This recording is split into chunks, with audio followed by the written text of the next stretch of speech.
Bonjour à tous et bienvenue dans ce flash d'information sur RTI 1. Le président Roch Marc Christian Kaboré du Burkina Faso succède au président ivoirien Alassane Ouattara à la tête de la conférence des chefs d'État et de gouvernement de l'UEMOA.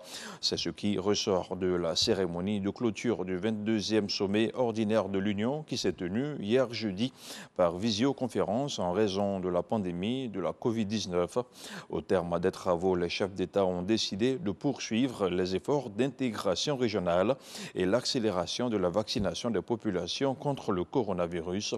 Le président sortant, le président Alassane Ouattara, a toutefois exhorté ses pairs à poursuivre et accélérer les initiatives qui visent à renforcer la capacité de production de produits pharmaceutiques dans leurs différents pays.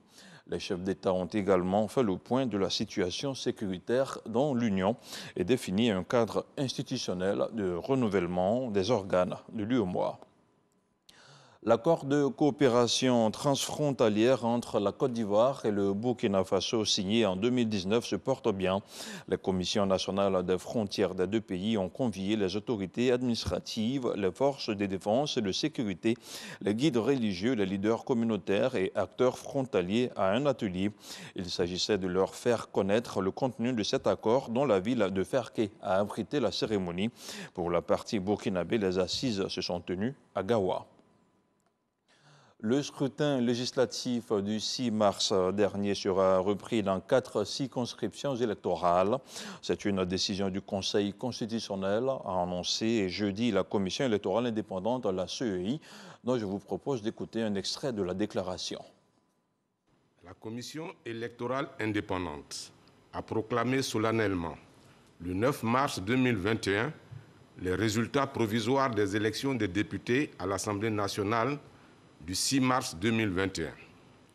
Suite aux contestations dont le Conseil constitutionnel a été saisi, dans le cadre du contentieux électoral, les résultats des élections ont été annulés dans 4 circonscriptions électorales, à savoir circonscription numéro 011, Bélo, Kouékan, Kouna, Ouaninou, Saboudougou et Santa, communes et sous-préfectures.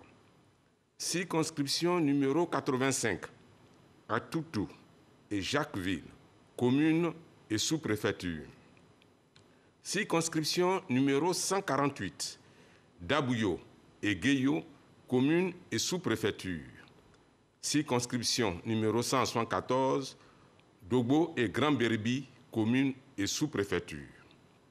Au regard de ce qui précède, et en attendant la reprise des élections dans les circonscriptions électorales ci-dessus mentionnées, les résultats provisoires précédemment proclamés le 9 mars 2021 sont devenus définitifs. En conséquence, sont déclarés définitivement élus les candidats dont l'élection n'a pas été annulée par le Conseil constitutionnel. La liste nominative des députés élus pour la législature 2021-2025 sera transmise à l'Assemblée nationale. De nouvelles élections seront organisées à une date qui sera fixée ultérieurement dans les 4 circonscriptions électorales où les résultats du scrutin initial ont été annulés, ainsi que dans les circonscriptions numéro 203, Séguéla commune, dont le siège est vacant, et numéro 097, Arikoka, Niakaramadougou et Tortilla, communes et sous-préfecture, où il avait été sursis à la tenue du scrutin.